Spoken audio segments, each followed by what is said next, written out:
While corporate media is dutifully silencing itself, I'm here to say that freedom isn't free and neither is independent media. I'm Kathleen Thompson, and I'm so proud to be the executive director at Progress Texas. I want to be real with you about our financial situation. Like many nonprofits, we generally only have a few months of funding on the horizon, but now we're at a 3 months solvency point. If you've come to rely on our work supporting the truth and standing up for progressive ideas and actions, we need your help. If only 10% of our audience signed up as monthly contributors of at least $10 a month, we'd make our goal of funding for the next year, during which we'll be covering the all-important 2026 midterm elections. Please help Progress Texas keep going and join the fight with our summer vacation membership drive happening now at progresstexas.org. Thanks, y'all. One of the most common commandments in the Bible is to welcome the stranger, because we were once a stranger. All of us are immigrants, unless you're Native American. And so remembering that we are a nation of immigrants, remembering our immigrant stories is crucial if we're going to find our way out of this mess.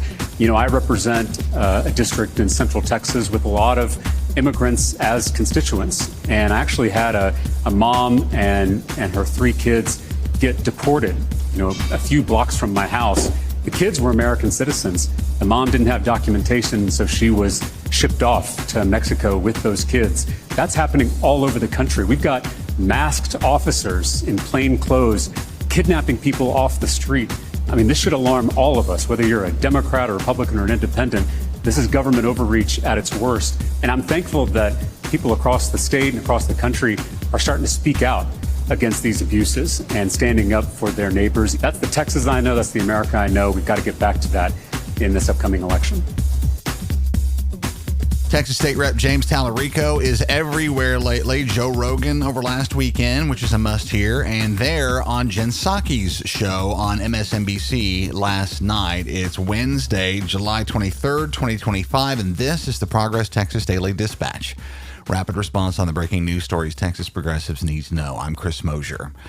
Jeremy Wallace at the Houston Chronicle examines what every progressive and every Democrat in Texas is wondering about right now. Will their elected representatives at the Capitol skip town to break quorum and bring to a halt the Trump-ordered redistricting push that could be the undermining of decades of American voting rights progress? Texas Democrats have limited options to stop the process of a Republican redraw of our congressional maps to grant Donald Trump's wish of 5 more red seats ahead of a likely shellacking coming his way in the midterm elections next year. And with an 88-62 majority in the House, Republicans can pass the plan with 0 Democratic support. But the Dems are not powerless here. Breaking quorum is the most widely discussed option. Missouri City State Rep Ron Reynolds tells Wallace he's ready to roll, especially as districts central to our state's civil rights story are targeted, including the 18th in Houston, once held by the legendary Barbara Jordan. Republicans, of course, see this move coming.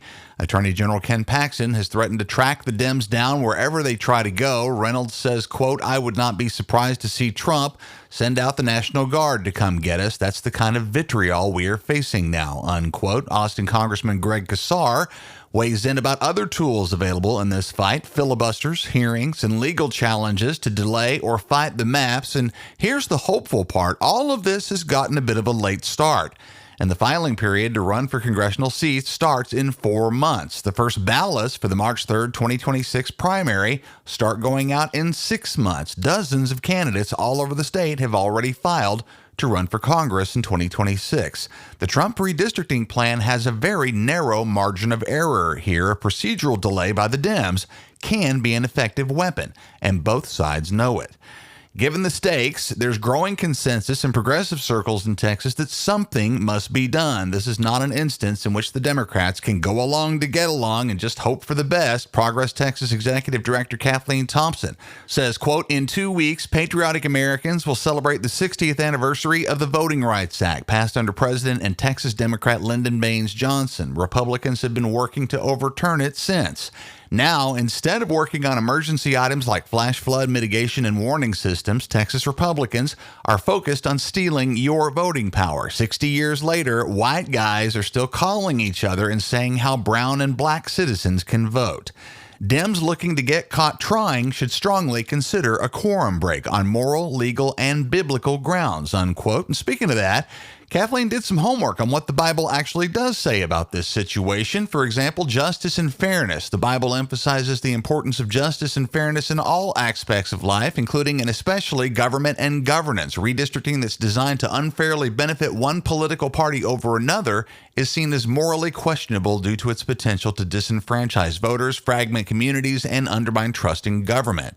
There's also care for the vulnerable. Scripture consistently calls for caring for the weakest among us, and redistricting can impact the representation of various communities, including those that are historically marginalized or underrepresented, unquote. And there's plenty more to be found in the good book, of course. At the national level, a CNN report says House Democrats in D.C. are preparing a strategic counteroffensive against the GOP power grab in Texas. Minority Leader Hakeem Jeffries and his team have been quietly planning a legally risky and costly initiative to redraw congressional maps in democratically controlled states, including California, New York, New Jersey, Minnesota, and Washington, designed to flip several Republican-held seats blue. This marks an unusual and bold move by the Democrats, mirroring GOP tactics that Jeffries and many other Dems have condemned as election rigging. The gloves appear to be coming off. Jeffries says, quote, "We have a responsibility of making sure that we look at every single state of the union and do what we can to ensure that we maximize fairness in those jurisdictions," unquote. Let's recall that this special session was supposed to be about the more measured approach to THC regulation that Governor Greg Abbott wanted to see. He vetoed Dan's ban. The Dan Patrick promoted full trashing of anything with THC in it in Texas because, as the governor said, he wanted to see these products used by people needing relief from pain and anxiety, used by other people just to unwind because they're grown-ass adults after all, simply to be more reasonably regulated like alcohol is. Well, that turns out to have been pretty much bullshit as well. Isaac Yu at the San Antonio Express-News says Abbott has walked back those previous platitudes and stated that he now supports Dan's ban generally, calling for any product with more than 0.3% THC to be 86. Some low-potency products would make that bar and stay on the shelves, but the party would largely be over, at least legally. The Texas Senate spent about 6 hours on this yesterday, during which the likes of Steve Dye, representing the Texas Police Chiefs Association, told senators it would take, quote, decades in our opinion and millions of dollars to hire and train agents to understand chemistry, potency threshold, lab testing, and labeling compliance, unquote, in order for Texas law enforcement to wrap their heads around even the basic allowance and regulation of these products, while 24 U.S. states and Washington, D.C. have fully legalized recreational cannabis and an additional 16 allow for medical use. This ain't that hard, y'all. So with all of this special session stuff, plus the Trump-Epstein thing heating up, did you hear that new photos have emerged showing that Jeffrey Epstein not only attended Trump's second of his 3 weddings, the Marla Maples run in 1993, not only attended but actively hobnobbed with the groom at that event? I learned today that Trump is the only president ever to have been married 3 times and divorced more than once. All that's juicy stuff. That Epstein thing ain't going away. But let's get back to Texas. With all of that and the special session, we've almost forgotten that Governor Abbott is hiding emails between himself and Texas transplant Elon Musk from the press. The editorial board of the San Antonio Express-News hasn't forgotten, and they're holding Abbott's feet to the fire. Op-ed yesterday, quote, Abbott has refused to release months of emails between his office and Elon Musk. The billionaire entrepreneur and former head of the so-called Federal Department of Government Efficiency, arguing that the messages are intimate and embarrassing and thus not suitable for public viewing. This reasoning is flawed and comical, given that these men, currently or in Musk's case, recently in critical government positions, are unlikely to engage in dialogue solely for yucks and grins.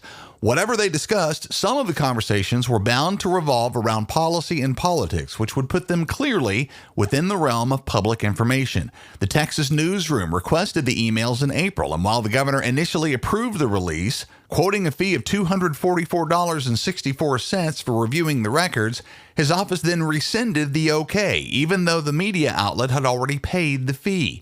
The governor then asked Texas Attorney General Ken Paxton to formally bless withholding the documents, a decision he has yet to reach. Ironically, Elon Musk is central to the Epstein case that is embroiling Trump in controversy and perhaps scandal. It was the billionaire who initially raised the speculation that the president is in the Epstein files. As it stands, the stated rationale for Abbott's decision suggests that the conversations involved indiscreet comments that might cast Abbott and Musk in an unflattering light. Politics has been seriously degraded in recent years, but we have a right to expect more from our government leaders. Release the emails, unquote, and absolutely. Finally, if you're a kid of the 80s and have a soft spot for heavy metal like me, yesterday's news that Ozzy Osbourne had died at the age of 76 might have hit you where you live. The Dark Prince had a history with Texas, as you may know. Texas Public Radio recounts that one of Ozzy's many storied and controversial acts of insanity came in San Antonio in 1982 when he drunkenly peed on the cenotaph of the Alamo, the large stone monument to those who died in the Battle of the Alamo in 1836 during the Texas Revolution. You may not know that Ozzy was wearing a green dress owned by his wife and manager Sharon Osbourne at the time.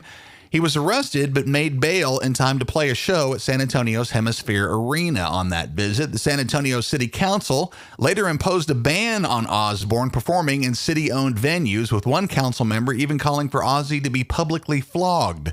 However, one of the first kind remembrances of Ozzy yesterday upon the news of his passing came from the management of the Alamo on Twitter. That Reason Park quote, "In 1992, Ozzy personally apologized to then-Mayor Nelson Wolff and expressed genuine remorse for his actions. Later, in 2015, he revisited the Alamo grounds to learn and appreciate the site's profound history, openly demonstrating humility and understanding.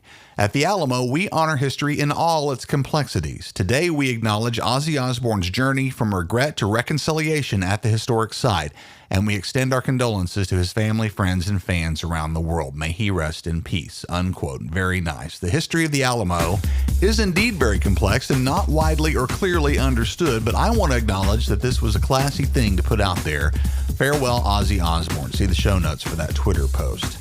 Our mission at Progress Texas is to counter the billionaire and corporate-funded conservative disinformation machine at a moment when funding for public and independent media outlets and media figures who don't bow down to MAGA is under full attack. Progress Texas relies on listener support to keep going, but lately we've come within 3 months of running out of essential funding, and thus we're in the middle of our summer vacation membership drive.